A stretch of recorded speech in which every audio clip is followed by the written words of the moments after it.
Pod podcast show. I'm your host, Trevor, and tonight we're joined by Andy. Andy, how you doing tonight? Yo, yo, yo. And we're also joined by Alex. Alex, how you doing tonight? Yo, yo, yo.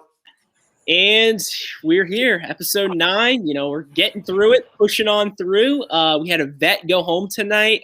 Kind of sad. But initial thoughts from me personally, I thought this was kind of below average episode. And I don't know if it was because of the trivia I wasn't a huge fan of. I mean, we'll get into it, but the fact that we didn't even hear some of the questions and they just showed the answers really pissed me off. Because this is one of the best episodes of the year, it's supposed to be. And, you know, when you don't get that, it hurts. So I'd like to hear what you guys think. Alex, what was your opinion of tonight's episode? Yeah, overall, I completely agree. I think this is one of those episodes where in a 19-episode season, after the whole season finishes, you're going to forget this episode happened. And we've been on a good pace. We've had good episodes. I just feel like this one, it wasn't it. There wasn't really anything that grabbed me from the episode. And like you said, and we'll get into this trivia, I think pretty underwhelming. The elimination kind of picked it up a little bit, but like aside from those two things, there really was nothing else that happened this episode. So again, we're halfway. This is kind of what happens, but overall, I would say slightly below average. Yeah, Andy, what were your thoughts? I think slightly below average is probably a good way to put it. I think MTV realized that they needed to put a good trailer at the end, which I think might have been one of the highlights of the episode, but they put a good trailer because I think even they realized this episode was nothing to get excited about. Yeah, and I don't know if you guys felt this too, but I felt like by far tonight's episode was like the longest of the year. I don't know if you got that vibe or if it was just me. It just felt way too long. Normally we always talk about, you know, the classic, we want the 60-minute episodes back and stuff like that. But honestly, I thought pacing has been pretty solid this season. And tonight's, I just felt like was just all over the place. Like it just felt forever. And I don't know, like another thing I want to bring up about the challenge. It's actually, I'll save that for when we actually talk about the challenge. We'll get into that. We'll get into it. So let's dive right in. Episode recap. You can follow us live on Periscope or YouTube right now. You can also follow us on Twitter at StirThePod. But let's just dive right into the episode. Alex, it looks like your streak is back. New streak, right? I kind of, yeah. It's. I guess we're restarting from the last time because I think last time it was broke. Of the elimination winner being the first person to walk into the house, and I think tonight it was Josh, right? So the streak restarted, and it's also like another thing I noticed is it's also like the same sort of like music. It's like this like fast paced like pop like 90s music that they always play, and then they show the door. And tonight it was Josh walking in, but yeah, I think the streak is still alive. Yeah.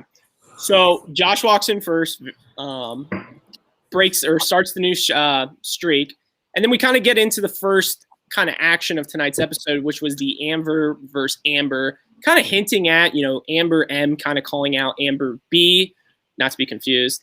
But yeah, exactly, Andy. But what did you guys make of this? Because I think it would have been smarter for Amber M just to kind of have that on the low and not come out and call out Amber B. I don't know what you guys felt about that move.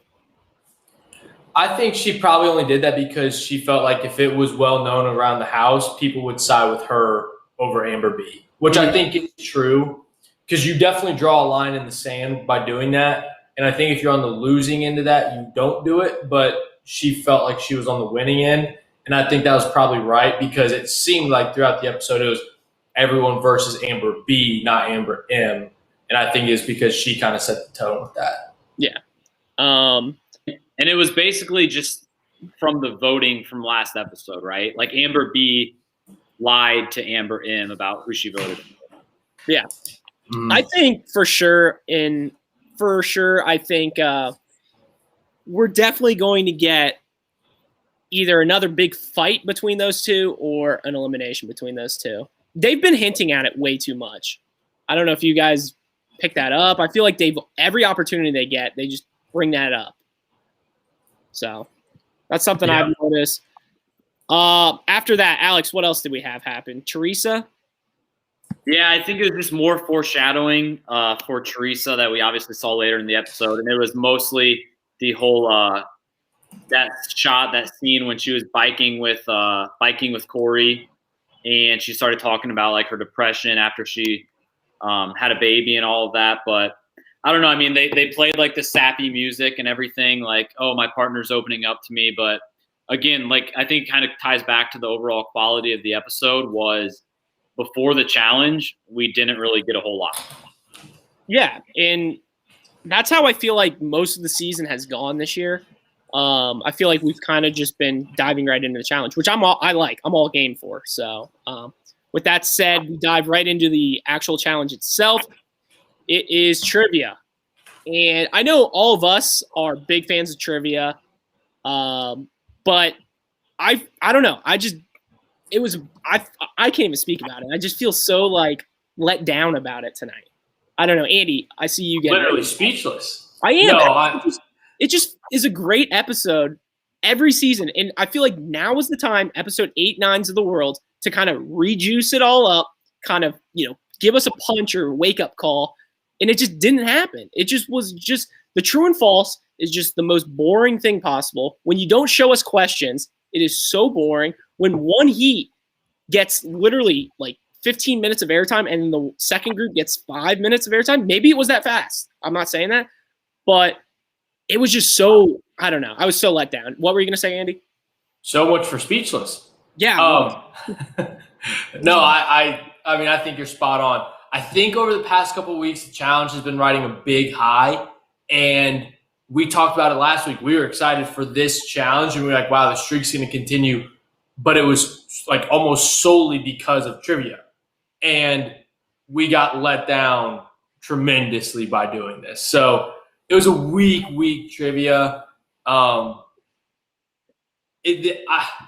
What sucks is that's really going to put a damper on the whole season for me, I think. Because we usually don't get trivia twice, and it's usually one of the best seasons. If you can look back on any challenge season, and you can always just fully smirk at the trivia episode, this doesn't have that. Yeah, that challenger wrote, I love the aspect of having to stay held up there, though. And I agree. I do like that. I think they've done that in various forms before. I know, like in the past, they've, given people X's or doing like that. But I also do like the fact that, if Darrell can survive on 4 and someone else can survive on 3, I think that's like, fair play or whatever you want to call it.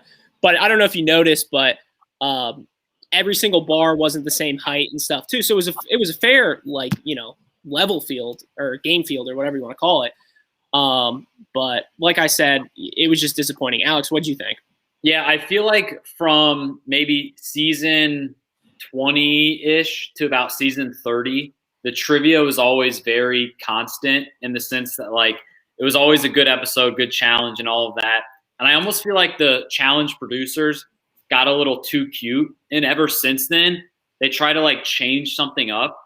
And there's about, like, 5 different things within the past few seasons that we see them change, whether it's, like, is it true or false questions? Is it you can throw your vote at somebody, or you can throw your correct answers at somebody else? You have to do something physically while you're waiting. Like, all of these, like, small little things that I feel like before they used to be the same every season, and it was a good trivia challenge every time. Whereas now, in, like, today's era, they always try to switch it up. And I feel like today we just kind of got a bad mix of all those things. I don't like the true and false questions. I like you said, kind of having to, like, do something physically while you're, like, hanging up there, because it adds, like, it makes it so it's not a straight up trivia question. But I just feel like every season now we get a slightly different trivia, which makes it more of a hit or miss type thing. And I think tonight was more of a miss. Yeah, and I agree. One last thing, and then we can move on. I think this was a prime example of MTV trying to do too much.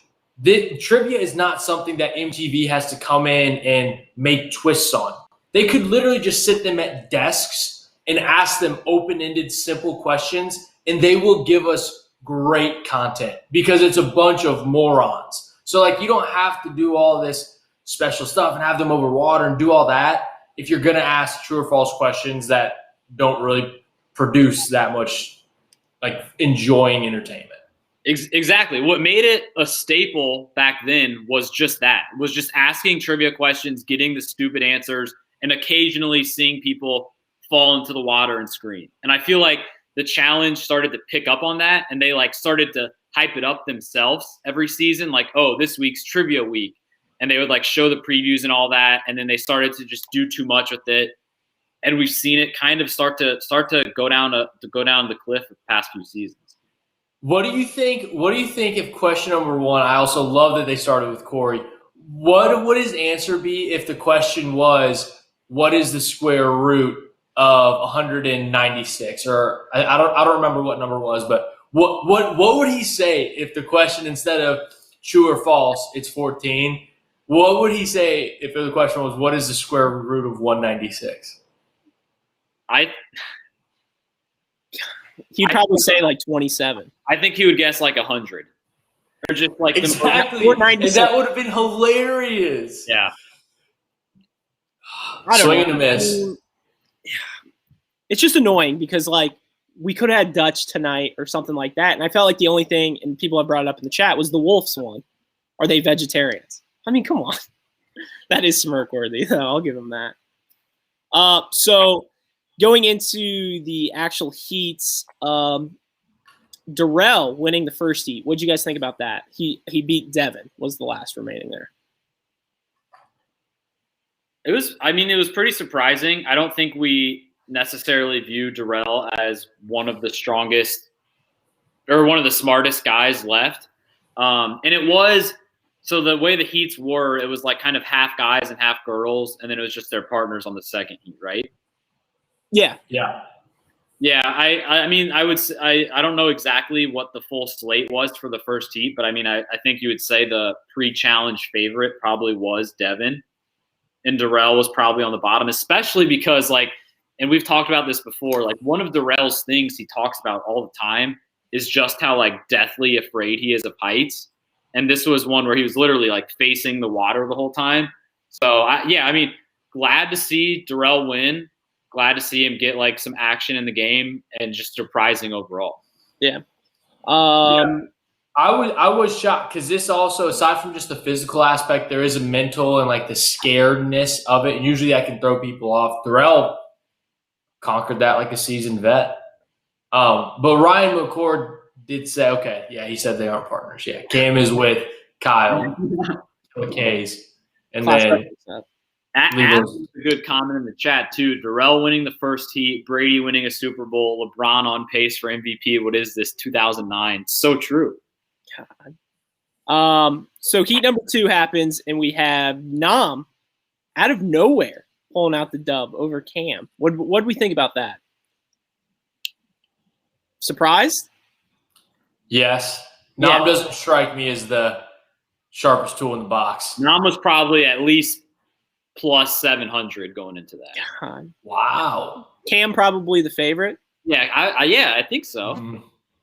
Yeah.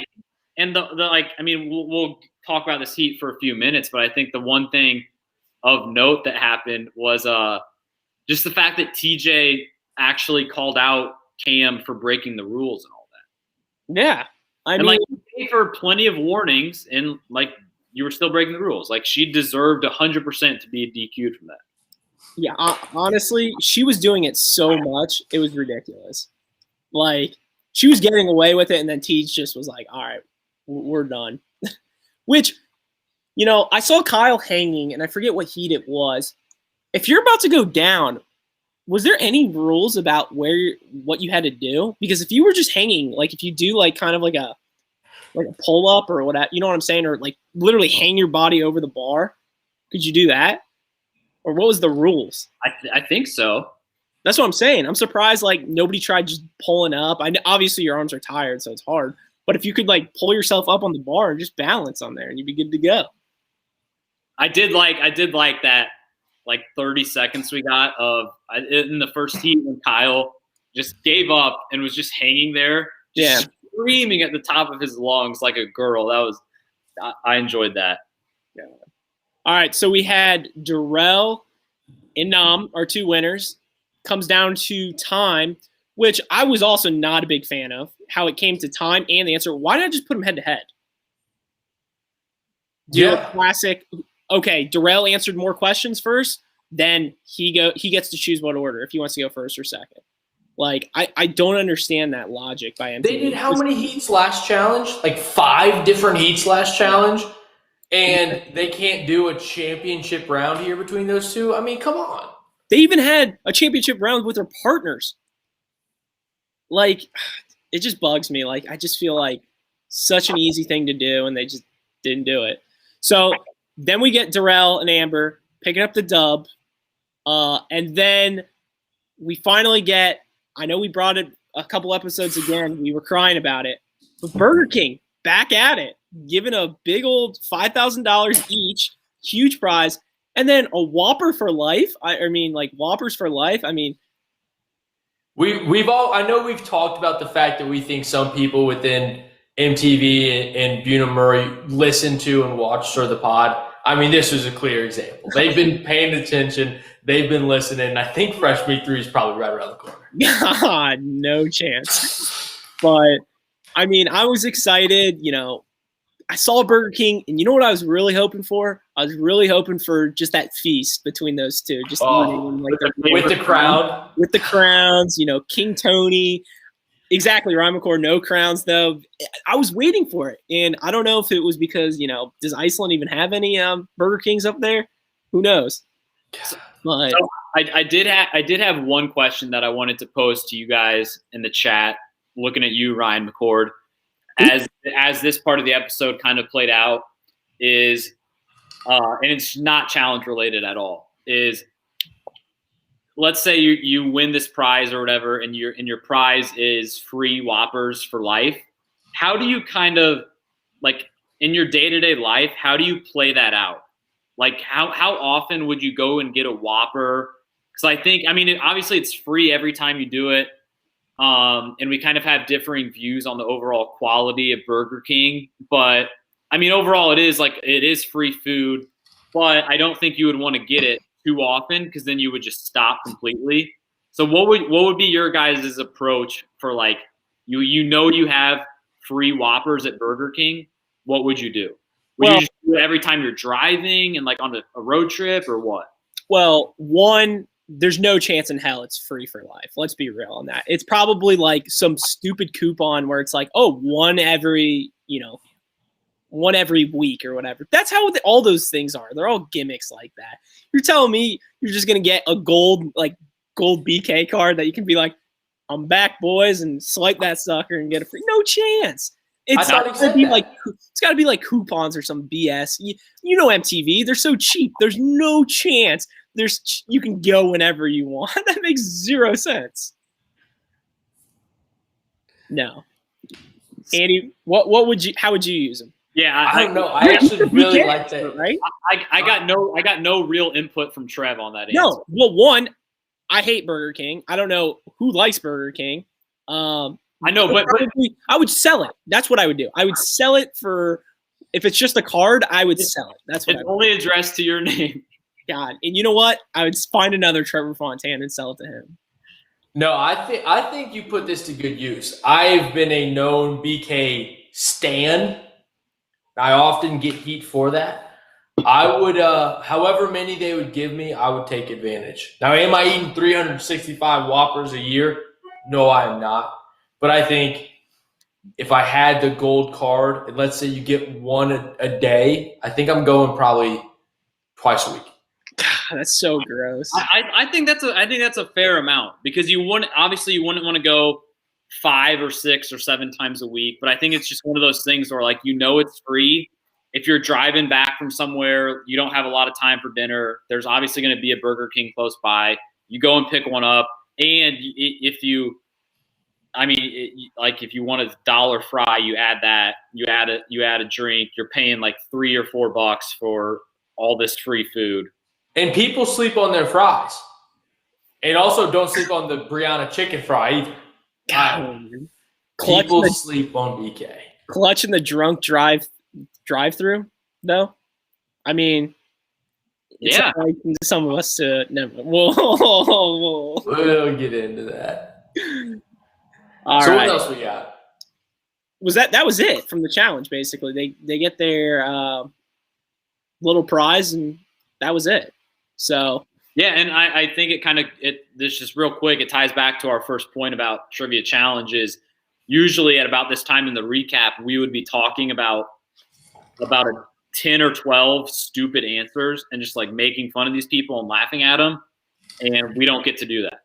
Yeah, we had the one wolves carnivores thing. That's it. yeah, disappointing. So we go back to the house. And I feel like we just kind of go straight into deliberation, where it's basically everyone's just not talking, which is just so classic challenge.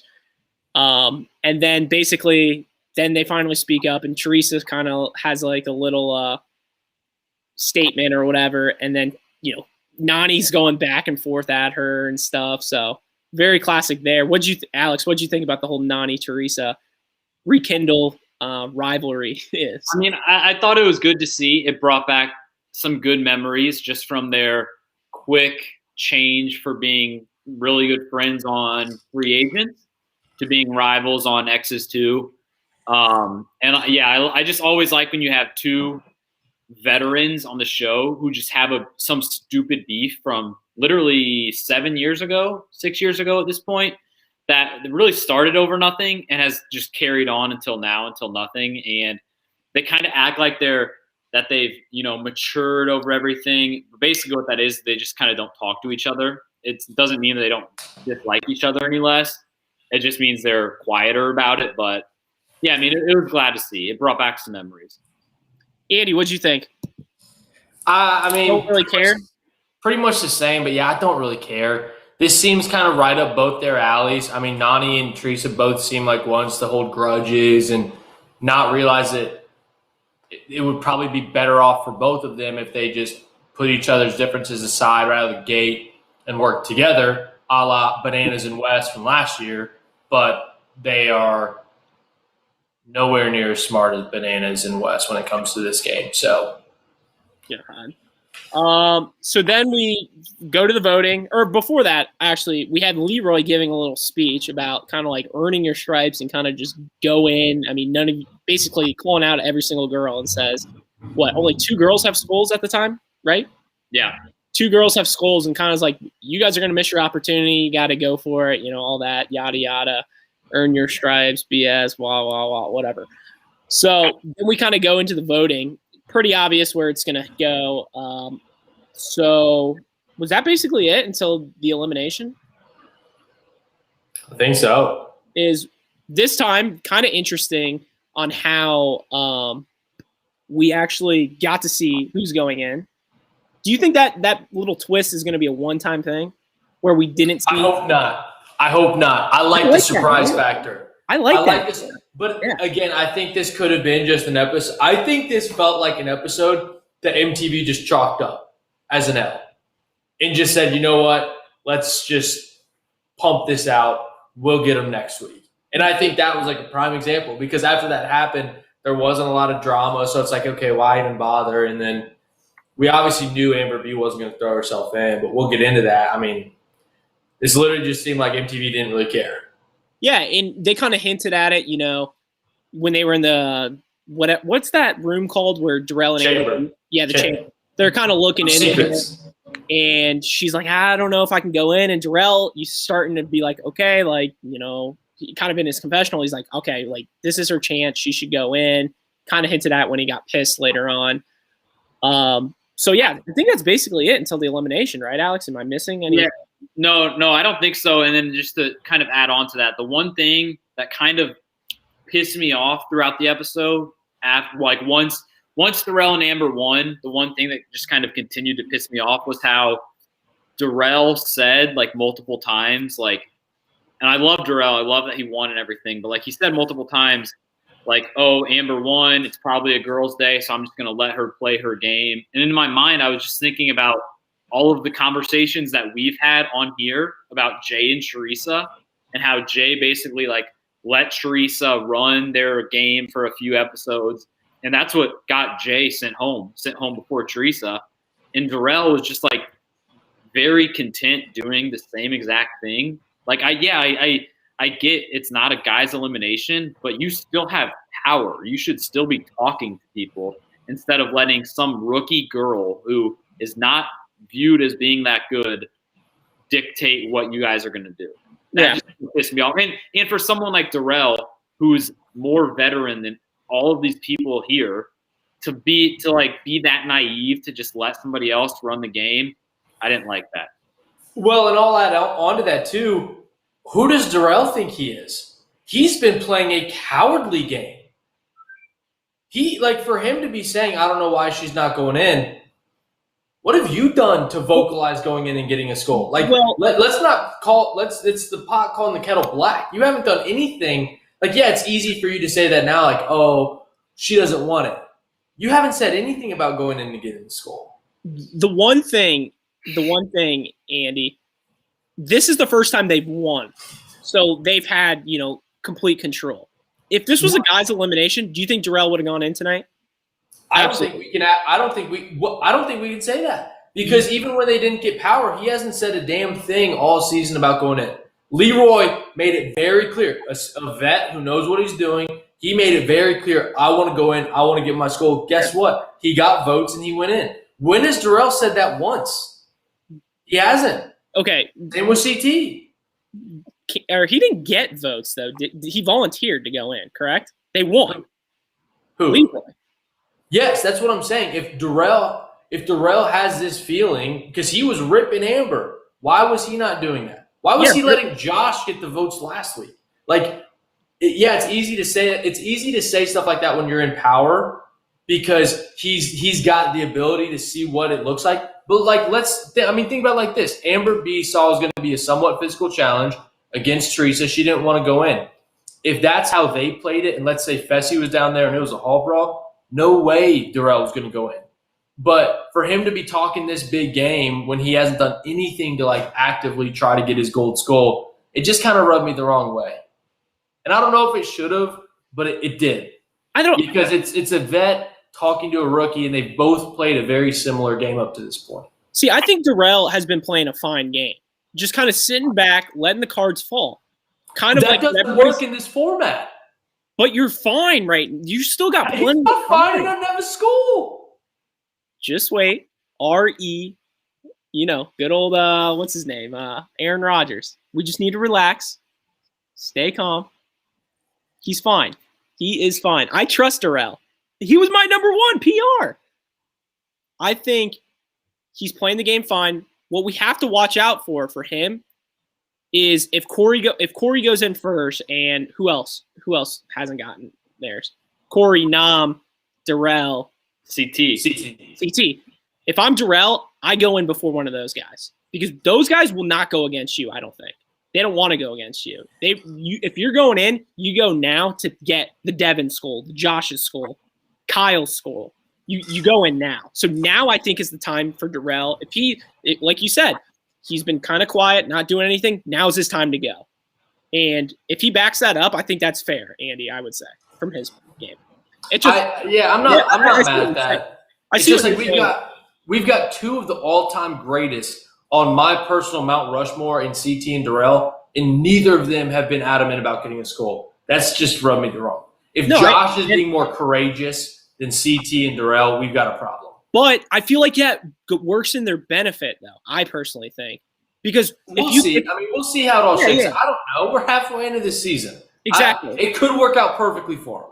But for example, if they win an elimination or whatever, or if they win the challenge, they can go in against anybody they want. Basically, they'll be like, house vote, I want this person in, or whatever. So it'd be, or vice versa. They say, hey, if it's one of their friends, and there's so many alliances now. But then again, Darrell and CT don't really have that strong of alliance. So, yeah, I think it's just how it plays out. Yeah, and we'll see. And I tend to agree with Andy from the sense of just kind of how Darrell has played it. And I think really what it comes down to is, especially when you compare CT to Darrell is unanimously one of the greatest challenge competitors and everything. but he's almost like a victim of just how long ago that was. Like, he was great. He was winning seasons in a completely different era of the challenge where, like, people would come on, they would party, they would booze. It wasn't as cutthroat. There weren't as many twists, and he killed it. So it's not like his fault at all. But, like, now when you take off all of these seasons and come back and everything's different, there's skulls, there's all of these alliances, there's Big Brother. It's just a completely different game. And then you compare it to someone like CT, who does go almost as far back as Darrell, but he's been doing challenges the whole time. Mm-hmm. So, like, he's gotten to see kind of the evolution right in front of him, whereas Darrell just kind of steps back into a whole new challenge world. And his, I guess, weakness that he's always had, kind of, if Darrell has a weakness, is just that he doesn't really play the political game, which in the past seasons you could get away with. Today, you can't really get away with that. You have to make moves at some point. And I hope he will. I think he's smart enough to see that, and we'll see. But I think that's just kind of the thing that Darrell still has to prove as an overall challenger. Mm-hmm. No, I agree. So I guess we go into elimination now. Yep. So Teresa and Corey get voted in. Not surprising at all. Amber, like we said, and Darrell, they don't volunteer. Darrell, very pissed off. Oh, why didn't you volunteer? Kind of in the confessional, whatever. Just went on that rant. And then they pick Casey and Leroy. So what'd you guys think about that pick? So my question is, was this something that, I know they talked about it a little on screen, was this something where it seemed like Amber just needed somebody to vote for that wouldn't get mad? So I think she approached Casey at one point and was like, oh, like, trying to talk her into, like, you need a skull, I'll vote you in, so that it doesn't really seem like a blindside. Was that kind of what happened? Yeah, she basically said, hey, would you want to go in against Teresa? And Casey was like, I'm game for whoever. And then she literally said, and I think it was when they were out in the club, and I don't even want to talk about that because that's just boring. There's nothing really that happened. Sure. But Casey basically said, literally word for word, she was like, I think I can beat Teresa or whatever. So, but it wasn't like Casey said, like we've seen in the past, where it wasn't like Casey said, like, oh, if I want to go in, I'll give you the sign and you say my name. No, she kind of just gave her the green light, and she said, it's up to you. If you don't want to go in, whatever. But if you call my name, I'm ready to go. And she even said that. She's like, I've been kind of since that. I think she said when she was up on the podium, she's like, I've been kind of checked in. I'm locked and loaded, ready to go. So yeah, it was essentially. It wasn't like there was a toss up. It was either if Amber wanted it, she was going to nominate herself. If not, it was defaulted to Casey. Everyone was pretty clear on that. So, yeah. So that was the pick.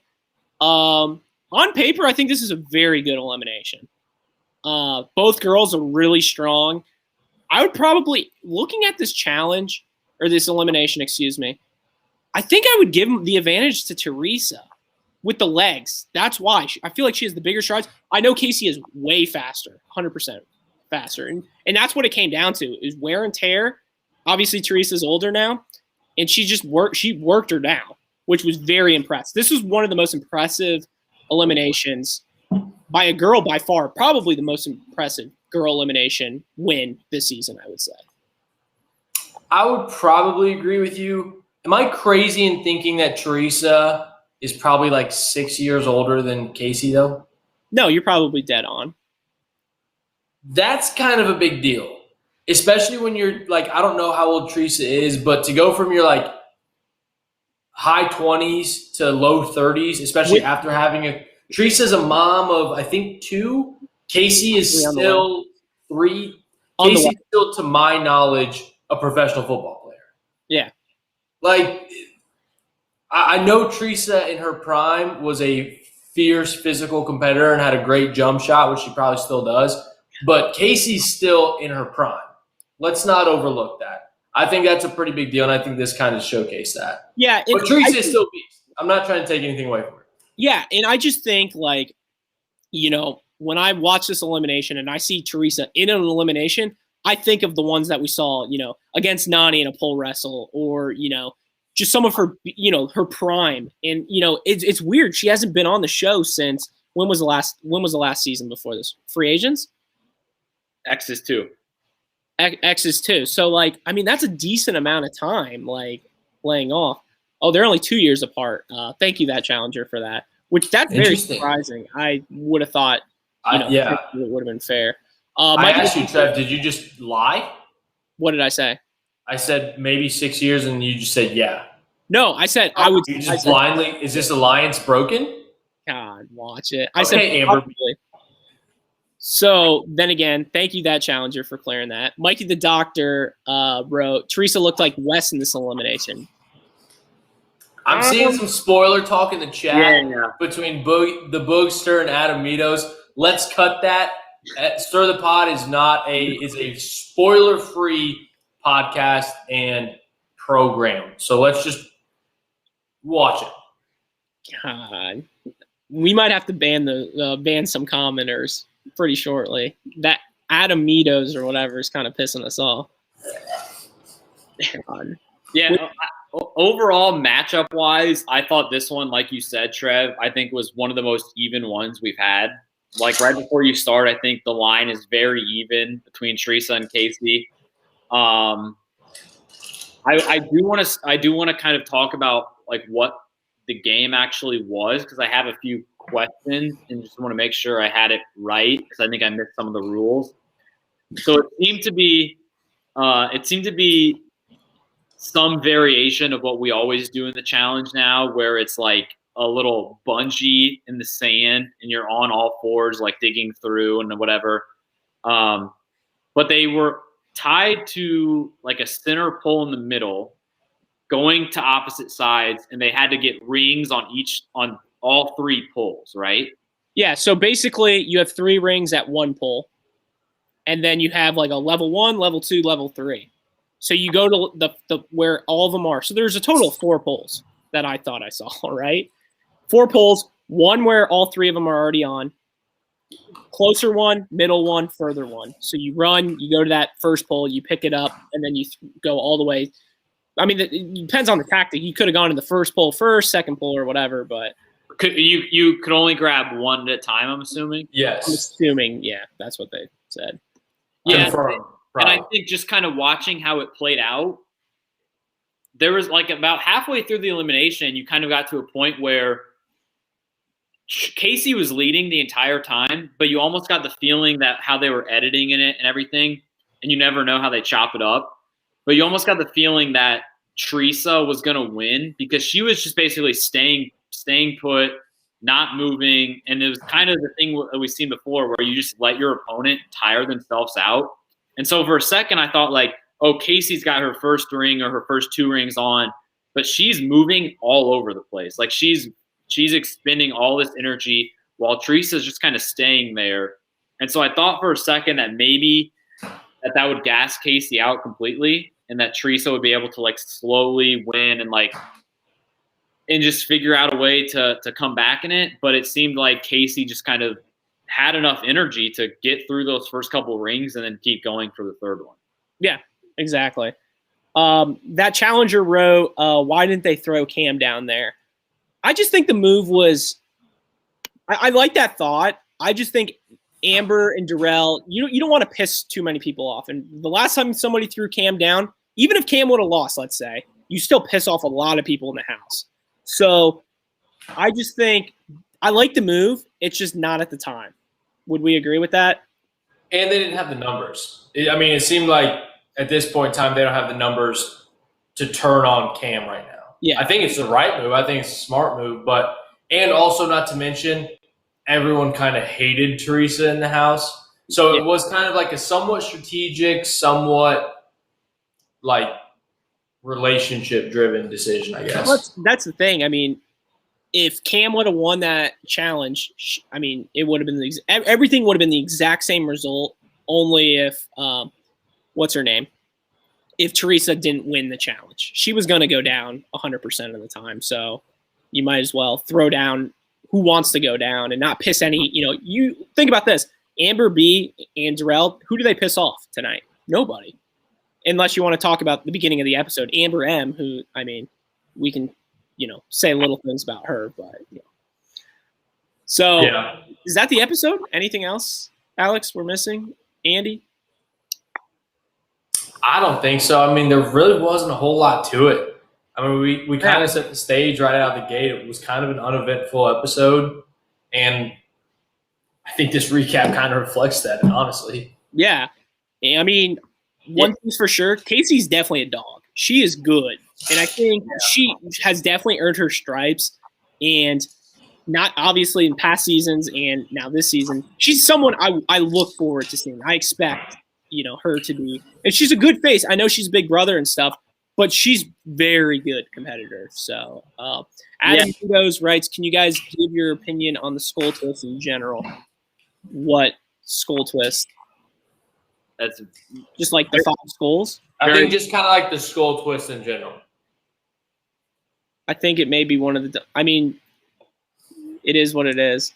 One other thing I do want to bring up is I'm kind of sick and tired of it because I think it's so just kind of dumb, is TJ doing that fake hype up, and it just nothing happens. Yeah. Like, it's just like, all right, relax. We get it. We need like 60 seconds of more airtime, but like, come on. Like, if you're not going to do it, if you're not going to do it, then, then don't show it at all. So that's how I look at it.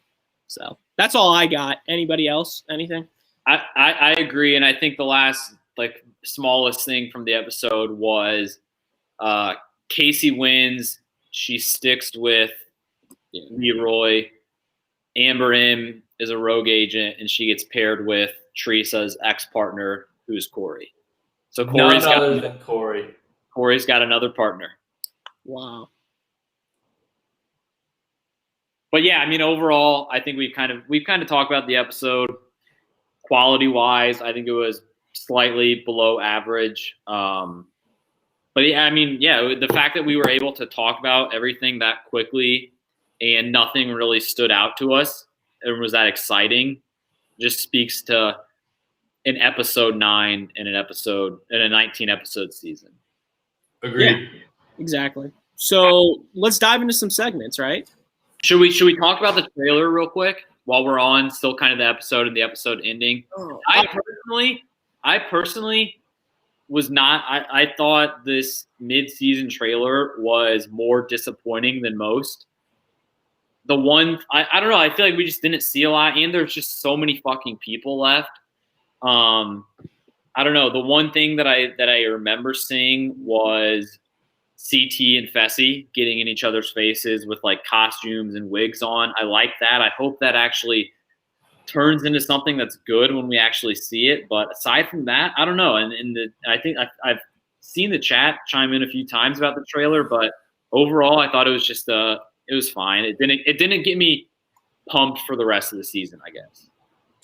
Yeah. I do still think it was a highlight of the episode, but I think that spoke more to the fact that the episode sucked, not that the trailer was amazing.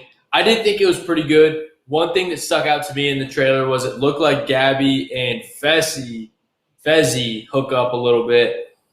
I thought Gabby and Kyle, I thought this was it. I called this out. What? We kind of had a moment tonight. We didn't really bring it up, but when they were out at the bar, Gabby was talking to Kyle, and Kyle was kind of joking around with her. Yeah.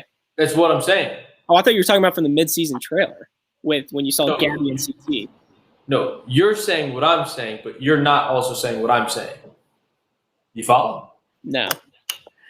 Gabby and Kyle definitely had a moment tonight. I thought that was going to transfer over into the future episodes, and I thought my call from the preseason preview, I thought it was going to come to fruition, but it looked like Gabby and Fezzi were hooking up in the trailer. Yeah, gotcha. Do you not follow? No, I follow. I didn't hear you say the thing about Kyle tonight, so that's what I was interjecting. Okay. I also one of the things I've caught on to the past few seasons is I think what they started doing in the era where we have 19, 20 episode seasons is they do like 2 quote unquote mid-season trailers each year. because the seasons are just so fucking long and they have like all of this, editing and production. Like I know last season we basically got one that was like 1/3 in and then 2/3 in. So I'm assuming we're 9 out of 19 and we got this trailer right now. I'm assuming, and I hope, I hope we get this, that about episode 14, 15, so like far enough from now, but still a decent ways to go, we're going to get another trailer. And I think that one is going to be significantly better than this one. Just because this one, there's still so much season left. There's still so many people. So I think we're going to get another one. And I think it's going to be better. Hopefully. So, segment time? Yeah. All right. What do we got, Alex? All right. So we got kind of 1.5 to 2.5 segments tonight. One of them is kind of just explaining a future segment, but the first one we'll start off with, just to get the fans something familiar, something comfortable, is this day in challenge history. I think this one's going to go again pretty quickly. We're kind of caught in a bad time on the calendar, so we just don't have that many good things to choose from. And I kind of got to get creative with these questions based on where they're happening in the season. So I'll just ask this first one straight up. It's very simple. This day in challenge history, the finale, the final challenge, I should say, on Battle of the Bloodlines. Your question is, what country did the final take place in? Turkey. No, wasn't it Germany? I remember the track. I want to say it was Germany. Everybody said either Turkey or Germany. One of those is correct. Got it. It's Germany. Ooh. It happened in Berlin. I think that final kind of sucked, right? Yeah. That challenger got It was when they were in the suits and stuff, and they were, Yeah. Not a huge fan.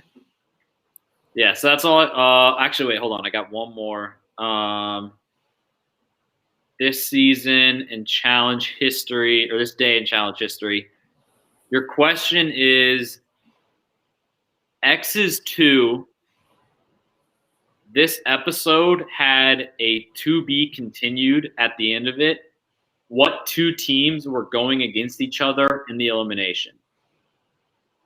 I believe this was Bananas and Leroy. I almost positive. Bananas and Leroy, if I had to think of something off the top of my head. Well, if you guys remember, last week was the elimination where Bananas and Leroy. I thought Bananas was to be continued, though. That didn't over. Wait. Did it not push over, though? No. I didn't know if he actually got eliminated. No, because that episode ended with Bananas and Nani showing up to the little house, and they got like a video message saying that, like, oh, you're still in the game. No, yeah. This one, it cut off to be continued. It was Adam and Brittany against Johnny and Avery. What a weird to be continued. It was like, I think it was the one where they were like stacking blocks and like reaching for a bell. So they cut it like right when they were like both kind of reaching for it. But Boogie got it. Boogie got it. I'm kind of the resident Stir the Pod Johnny Riley fan here, I think. And Johnny Riley's having a little girl. Yeah, good for him. Add him to the long list of challenge parents we got. Yeah. That was this day in challenge history. Wow. It's kind of depressing. Like, is there not like another season starting yet? And I checked today again. The thing is, there are seasons that are happening at this time of year, but just the exact calendar date. Like there's today's February 10th. There was about 7 different seasons that had an episode on February 13th. Okay. But like obviously that's half a week off, so it just doesn't line up. But We've kind of been riding.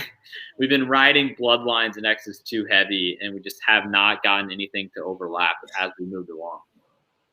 Yep. Trev seems pissed tonight. Yeah, I'm kind of am. This episode tonight has just it just kind of left a sour taste in my mouth. I feel like I don't know. I'm with you. We usually get on here and the chat's usually bumping and the boys are usually buzzing, and we just didn't get that today. And I don't put it at the Stir of the Pot, fault at the Stir of the Pod. I put it on BME, on MTV. They got to give us something to work with, and they let us down. That's how I feel.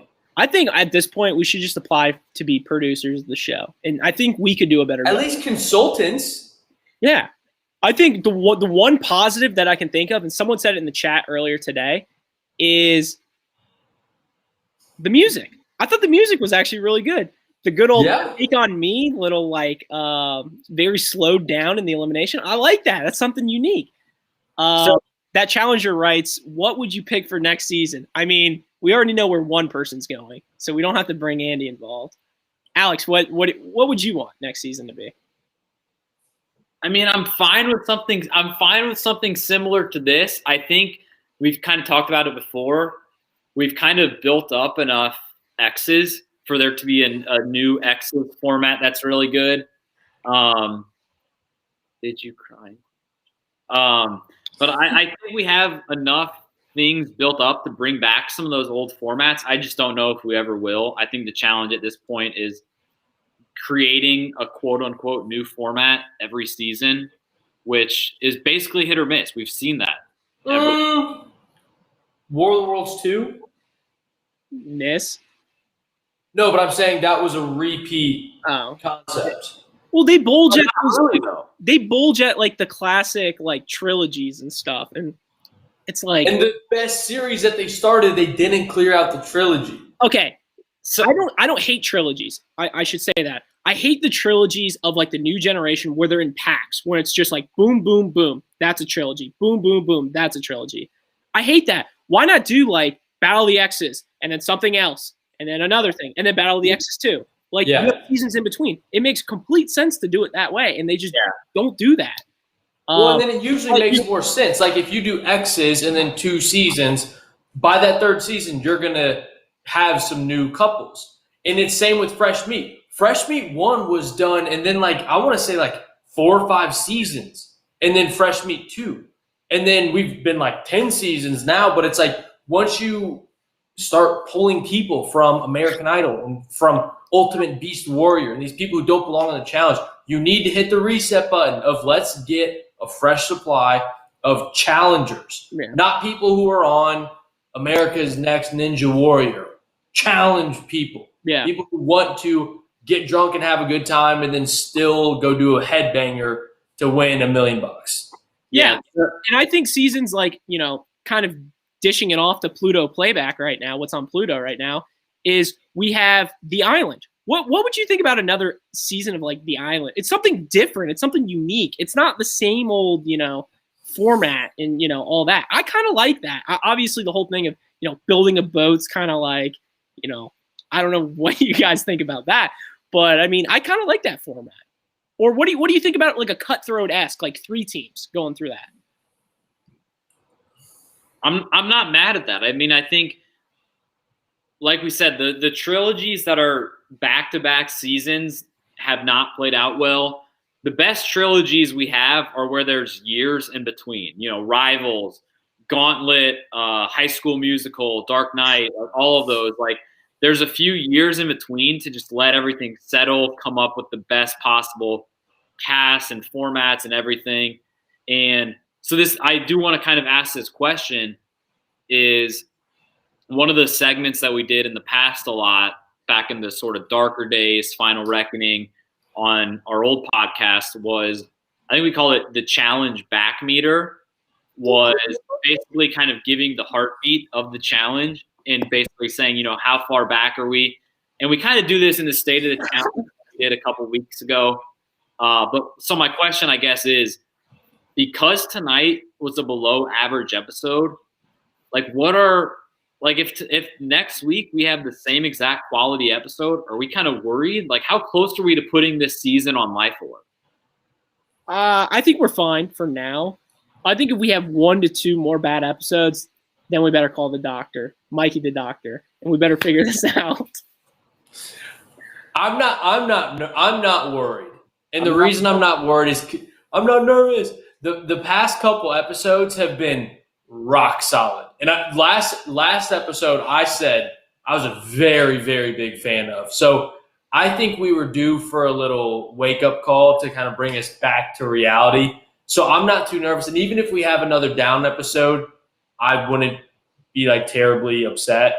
3 in a row is when it's, all right, let's press the panic button. Strike 3, you're out. Strike 3, you're out. But I'm fine with today's not being that great. And if next week wasn't awesome, I wouldn't be terribly upset. I just think it's because it's trivia, though. It's like, I know this is one episode, but it feels like more. It's like a huge whiff. It's like you use a power up in backyard baseball and you swing and miss. Like, it's just not what you want to see. Well, and like the past 2 or 3 episodes, we've kind of started off our recaps by saying we're in the middle of the season, but we're still having good episodes. We're still on a good pace. But now we're even more middle of the season. We're middler, and you're just going to get that episode that's just not as good. And that's fine. All we can hope for at this point is that next episode is slightly better. We don't need it to be an amazing episode because it's still going to be a middle of the season type episode. We just need it to be somewhat better than tonight. Absolutely. Mikey the Doctor writes, we didn't have annoying Josh fight this episode, so that's a positive. That is very true. I didn't even think about that. Very sad, though. We didn't get a cry from him, so we couldn't add another tally to that list, but thank you for that, Mikey. Any other segments we got, Alex? Before we get into MVP, LVP, I think do we want to explain our future segment coming in the next few weeks? I think we give him a little tease, but not too much. I don't think the full explanation. I think we kind of just hint at it. Okay. So just tickle the. Yeah, this isn't going to be a full segment. I'll just kind of preview a segment upcoming, which I think will actually be a lot of fun in terms of the chat and fan engagement that we have in here every week. But basically, the concept is a couple of years ago, we did a March Madness bracket around this time of year where we put out polls and had all you guys vote on Twitter for who the winners were. And the category at the time was best challenge seasons, and it worked perfectly at the time because there was 32 of them. So we did a bracket of 32. And what that segment was you guys voted every week, and then Trevor and I discussed the matchups and who we thought, but we left it entirely to the fans. And what we're going to do now in the next month or so is bring that back. Instead of seasons, the category is going to be challenged teams. And basically our thought was, we've done our Mount Rushmore on a ton of different challenge topics, best competitors, best couples, everything.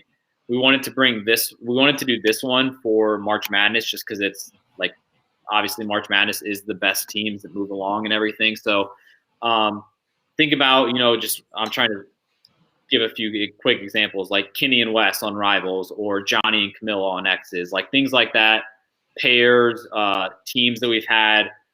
So what we're going to do is kind of just internally, the Stir the Pod Brain Trust is going to create a bracket. We're going to seed them and everything. And then eventually when we start the segments, what it's going to be is just like it was a couple of years ago with the seasons is we're going to release the bracket, post it on Twitter. And then I think we're going to open the polls like Wednesday morning so that when we're doing the recaps, the polls will be open. So we don't know who's going to win or anything. And the three of us will just kind of discuss and embrace debate on all the matchups.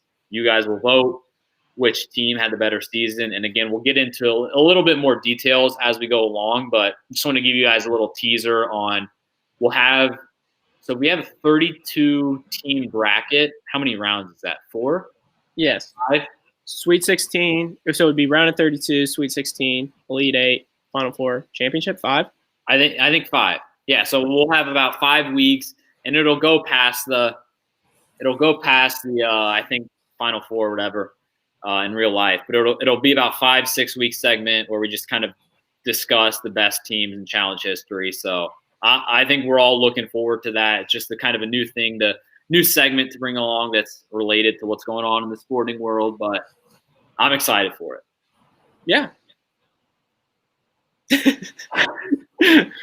I'm trying to think of teams that, we have Adam Mito's writing, Dario and Ashley. I mean, were they ever a team? Were they a team? I don't know. Yeah, I know. So yeah, that one thing I want to clarify: they have to be partners during the game at some point, correct? Correct. You think? Well, I mean, it's kind of like if we do a Mount Rushmore and you pick, hall brawls, you can't just round them all up. So I didn't know, best teams could be, Wes and Leroy, because Wes literally controls what Leroy did the entire game for X's too. Yeah. So I just want to make that clarified. Jesus. We'll talk about like the criteria and what we're voting on in a couple episodes from now. But yeah, I think you're right. It's basically who was actually partners on a team. And I think we're going to probably exclude like Gauntlet and Gauntlet 2, where there's basically, 2 teams that are 20 people each or whatever. Just because that's way different from kind of the dual era that we have now.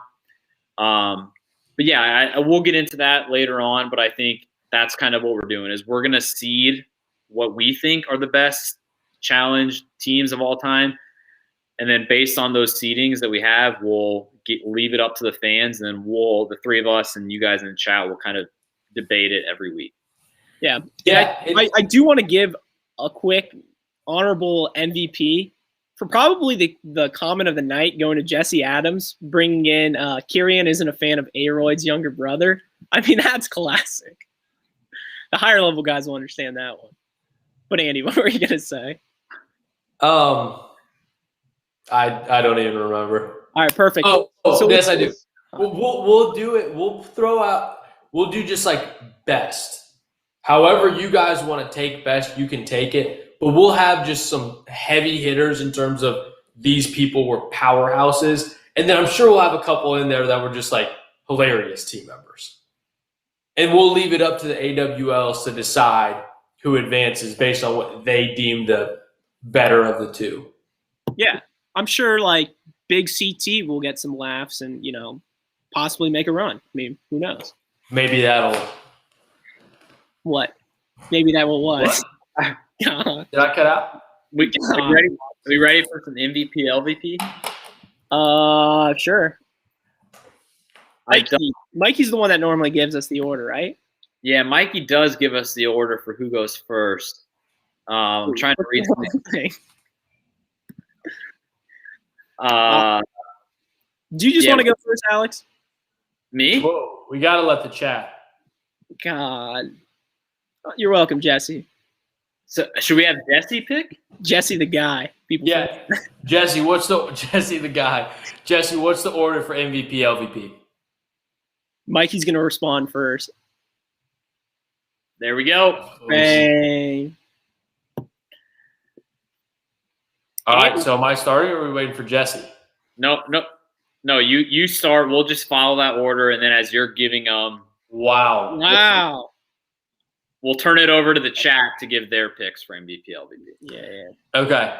I'm very happy I am going first here because it was tough to think of an MVP for this episode in my mind. And I really only have one true option. So my MVP for tonight's episode is going to be probably the first time I've ever given this person MVP. Ooh. Josh. What? I could not remember a single word he said all episode. I don't remember a single confessional. The only time I remember seeing Josh on my screen was right away walking into the house first. And that makes, as much as I didn't like this episode, the fact that I didn't see Josh made it enjoyable, and he is my MVP for that reason. Wow. My MVP tonight has to be the most exclusive club you can possibly be in.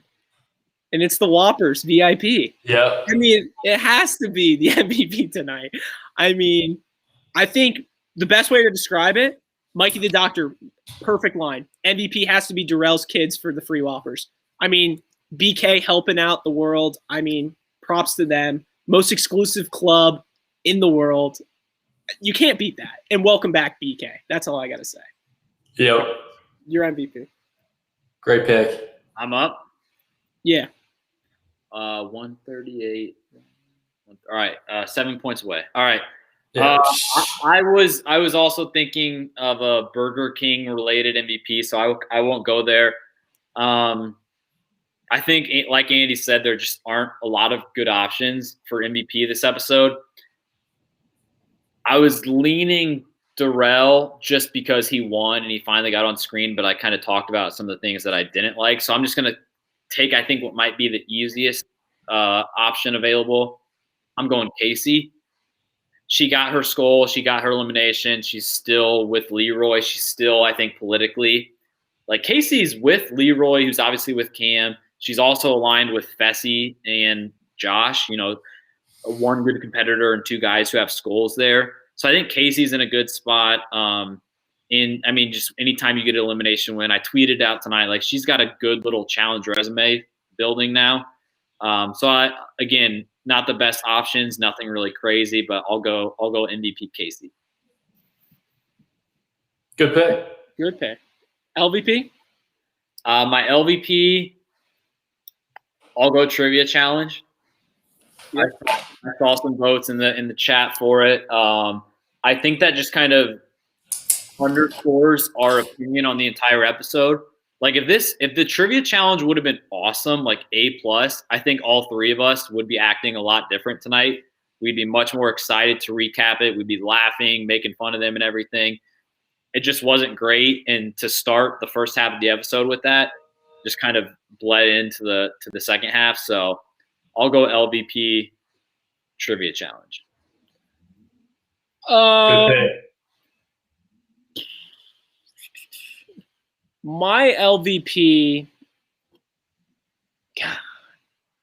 my LVP would have to be production, putting us through the pain of tonight. So I'm just going to give it. I know I gave props earlier to music and stuff, but just what they gave us tonight was just not an acceptable episode.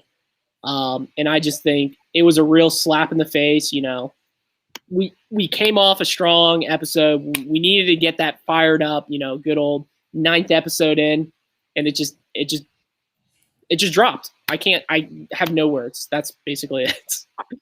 Andy, take it away. No, I mean, Trev, you're getting a lot of similar answers in the chat. That's not an out there pick. I like it. My LVP, I've got a couple honorable mentions for MVP and LVP both, but my LVP for tonight is going to be ridiculousness. I mean, what happened to that? I start off the challenge when I hear, yeah. I mean, that just gets me in the mood because I know I'm going to watch the challenge and it's going to be awesome. I think part of the reason why tonight's episode wasn't that great was because we didn't start with that. We're starting with Ghosted and then we're ending with Ghosted. I mean, give me a break. Come on. It's almost like betting the coin toss in the Super Bowl and losing, and everything right out of the gate. It's just, I understand. Yeah, it's not like actually related to what's about to happen, but it sets the tone. Exactly. And they totally blew it. And one thing I want to bring up with that pick there, Alex, this might be the first time when we've done MVP, LVP, that all our LVPs had nothing to do with cast members. I think so. It was never a person directly. It wasn't like a Josh or Josh, but it was always something different. So, and that kind of speaks to the overall quality of the episode. And that was the thing. I didn't think anybody did bad this episode. It was just nothing. Yeah, it was how we were pushed in. If you want to make the comment about Casey, saying the Wolves thing, let it be. But I mean, she killed the elimination, so you can't really say anything about that. So I got a couple honorable mentions. Let's hear I it. want to throw across you guys and see what your thoughts were. So one LVP that I had for honorable mention, because Trev, I thought you were for sure going to say ridiculousness. You're I've ridiculousness if you think I'd pick that. I've said this before, and it's been my LVP, but this episode just kind of did it for me again. The vets, like I think you saw it in terms of like Nani and Teresa going at each other's throats. That's just stupid. That's not going to win either of them this challenge. And same with like we talked about this for a while, but the fact that Darrell and CT and Corey all still don't have their skulls, that's not good.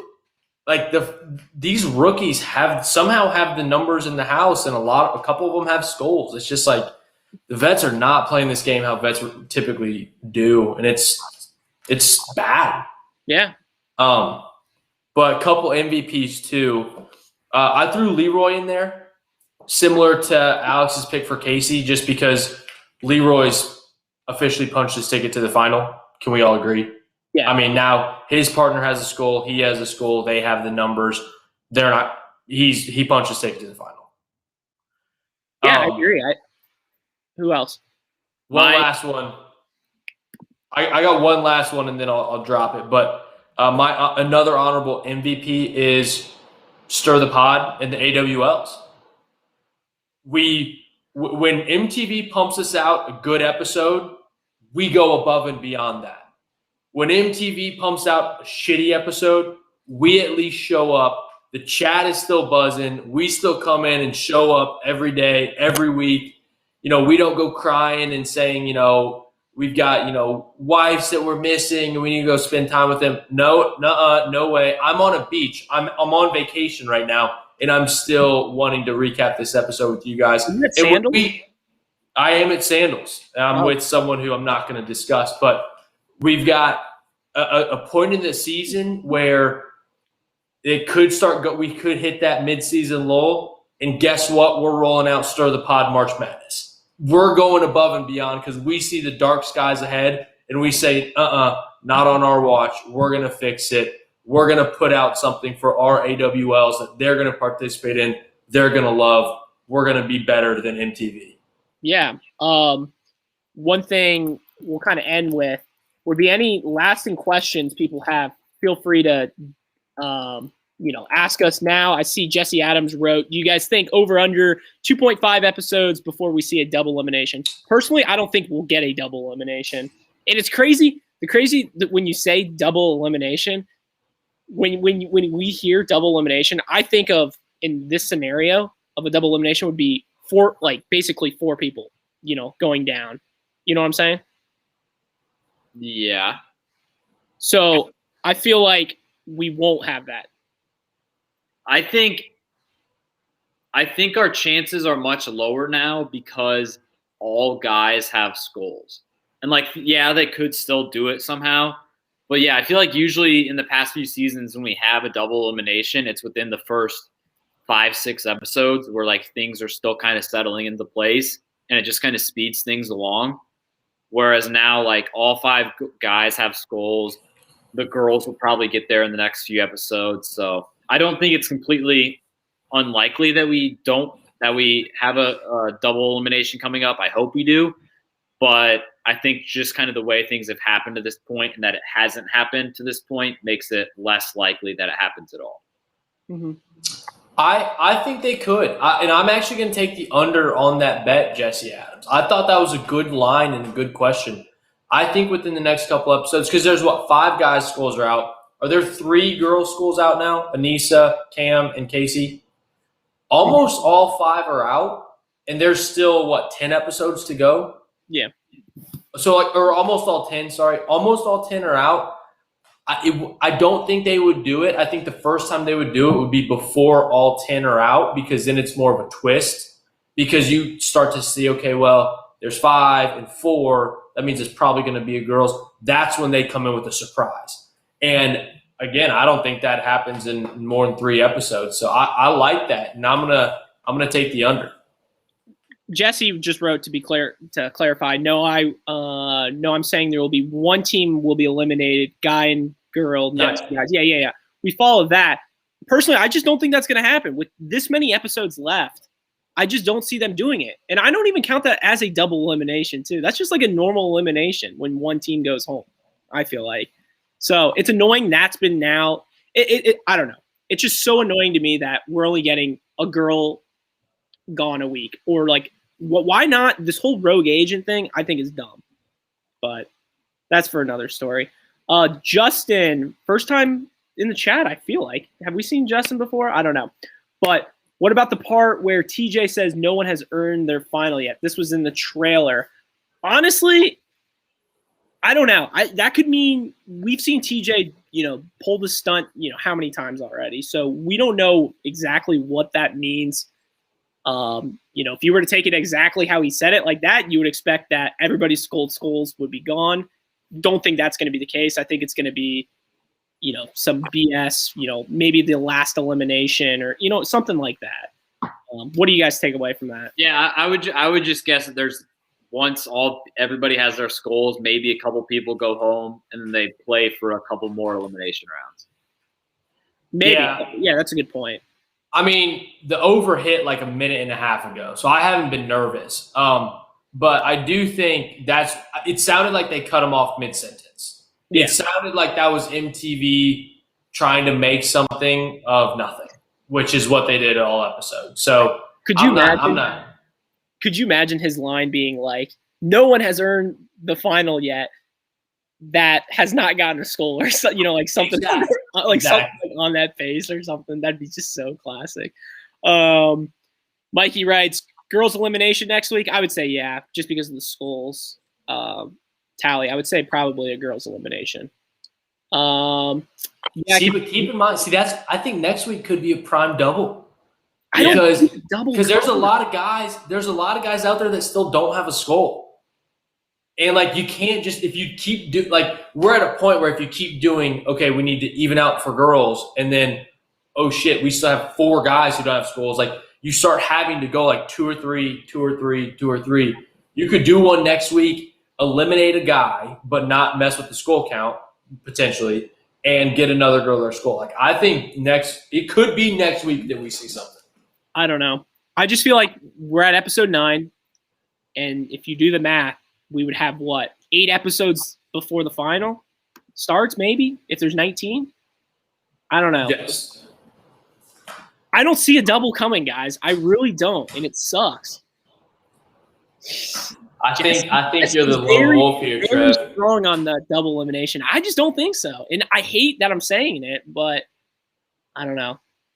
It will be good to see, and I hope it's a time where a guy doesn't want to go in, and it's like they think it's a girls' day, and it's like a curveball like that. I think that would be prime awesome like that. Yeah, but that won't happen. Keep in mind, there's still a couple teams out there that neither person have a skull. So like for Corey and who's his partner now? Amber. Yeah, so for Corey and Amber, if they wanted to, they could both easily go down there, and it's not like Corey would be pissed. They would both be like, yeah, let's both get down there and just see what happens. Exactly. Same with like Dom and Lolo and Darrell and the other Amber. What do you guys think about a twist before the finals like that? It's just going to be like a challenge, let's say, and you get to pick new partners or something. Do we think for example, like Casey and Leroy, do we think that's set until through the finals? Because I think that team is not going to see an elimination again, both of them. Do we think there's going to be another twist about that, or what do you guys think? I think they got to do something. I don't think these are the final teams. I don't think the finals is going to be run in pairs. You don't? You think it's just going to be solo? I think so. Okay. I agree. I mean, the whole theme of this season is double agents, how you cross each other. It's not like it's always been like don't trust even your own partner. So I think it's gonna be solo by the end of it. Mikey writes, it looks like they're doing repeat eliminations. So which one could they do as duos? So he's thinking them at the exact same time. I mean, you could do a hall brawl. It'd be a good old like Oklahoma drill, which would be kind of wild. with a guy girl. Yeah, that'd be kind of fun. Or they could do it in heats. They used to do that back in like the X's days. Yeah, they could easily do. If you go 1-1, then we flip a coin and it determines is it girls or guys. Yeah, that's been done before. God, so I don't know. Anything else? No, my only last comment is just another what? Just another honorable mention for MVP. I would go Bananas, and the reason why is I don't know if you guys have seen it on Twitter and everything, but obviously Tom Brady winning his 7th Super Bowl. Bananas had a couple of tweets clearly saved in his drafts, ready to go about finally getting, Brady finally getting his 7th ring and all that. Welcome to the club, blah, blah, blah. I mean, that was just the most predictable. Like when you saw those tweets, it was just like you shook your head at how stupid it was, but you couldn't just help but smirk at it. So even when he's not playing the challenge, Bananas he always has things in mind. Fair enough. So with that being said, thank you guys for listening to a brand new Stir the Pod podcast show. You can follow us on Twitter at Stir the Pod. Lasting remark, my final statement would be, I think this is also the first episode we didn't say where Fezzi went to school. So Andy, if you want to take it away and tell us where Fezzi went to school. Thank you guys. Love you guys. Andy, take it away. Yeah, Fezzi played football at the University of Tennessee. And I think the final score ended up being 160 on the nose, actually. So the over was easy. Chattanooga. Oh, there we go. Yes. There we go. So thank you guys. Love you guys. Shout out Duffy. Love you guys. Love you guys.